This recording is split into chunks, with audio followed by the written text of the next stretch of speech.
Kapag yung boyfriend mo ng babae, ibig sabihin niyan, ayaw kanyang mawala. Ayon sa kanya, kaya daw nagloloko o nambababae ang isang lalaki ay dahil sa labis sa pagmamahal niya sa partner niya.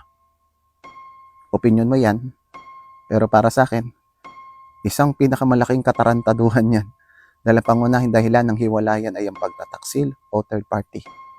Nakita ko yung logic na sinusulong niya. Kung saan iwasan mo maging supot sa harap ng partner mo o kahit paano maging bad boy o merong bad boy effect na sinasabi. Totoo yan, attraction yan sa babae. Masahangaan ka ng partner mo kung nakikita niya na marami ding ibang babae na hinahangaan ka.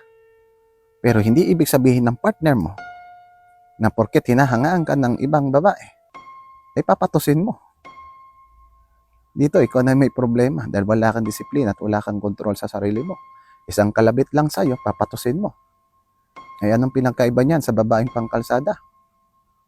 Maraming attraction pwede mong gawin para mapanatili ang partner mo sa panig mo.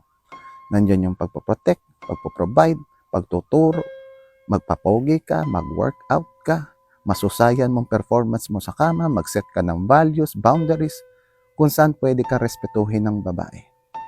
Alam naman natin lahat na ang niloloko lang ng babae ay ang lalaking hindi niya nire-respeto.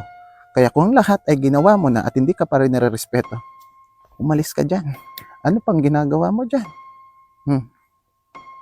Hindi ko alam kung pamilyadong tao ka na o may anak na. Huwag naman sana umabot sa punto na kung may anak kang dalaga, ilalapit sa iyo para humingi ng payo dahil siya ay tinarantado ng boyfriend niya.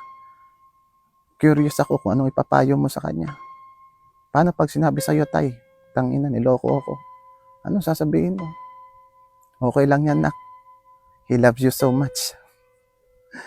Sa nanonood nito, sa totoo lang, hindi nyo naman talaga kailangan humingi pa ng payo sa ibang tao. Huwag nyo nang palayuin pa. Tanungin nyo yung mga sarili nyong tatay. O kaya gawin mo sa partner mo na makita mo ang resulta. Para sa akin lang.